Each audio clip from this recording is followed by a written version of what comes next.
देगलूर शहरातील पाणी पुरवठ्याबाबत सोशल मीडियावर सुरू असलेल्या चर्चांदरम्यान नगर परिषदेच्या मुख्याधिकारी नीलम कांबळे यांनी दैनिक जनतेचे मतशी संवाद साधत नागरिकांना स्पष्टीकरण दिलंय। आपण पाहायला सुरुवात केली आहे दैनिक जनतेचे मत न्यूज नेटवर्क। मुख्याधिकारी नीलम कांबळे यांनी सांगितले की करडखेड जलशुद्धीकरण केंद्र इथं फिल्टर मशीन पूर्ण क्षमतेने कार्यरत असून RO यंत्रणाही सुरू आहे। तसेच पाण्याच्या शुद्धीकरणासाठी आवश्यक त्या प्रमाणात ब्लीचिंग पावडरचा वापर नियमितपणे केला जातोय। त्यांनी पुढे सांगितलंय की देगलूर शहरातील नागरिकांना स्वच्छ, सुरक्षित आणि शुद्ध पिण्याचं पाणी पुरवण्यासाठी नगर परिषद सातत्याने दक्ष असून जलशुद्धीकरण प्रक्रियेनंतरच पाणी पुरवठा केला जातोय। त्यामुळे नागरिकांनी कोणत्याही अफवांवर विश्वास ठेवू नये असं आवाहनही त्यांनी केलंय। पाणी पुरवठा व्यवस्थेवर नगर परिषदेचे सातत्याने लक्ष असून नागरिकांच्या आरोग्याशी कोणतीही तडजोड केली जाणार नाही।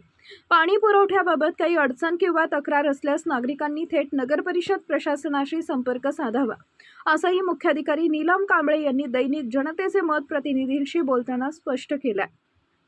प्रतिनिधी सय्यद समी, दैनिक जनतेचे मत न्यूज नेटवर्क, देगलूर, नांदेड।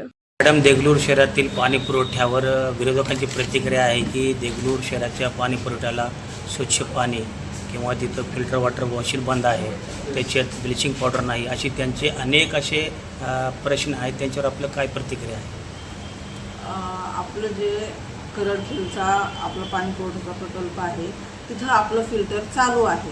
आता त्यांनी कसं बघितलंय, बंद अवस्थेत बघितलंय, त्या दिवशी आम्हाला काही त्यांनी कळवलं नव्हतं किंवा मला माहिती पण नाही, पण तिथं चालू आहे।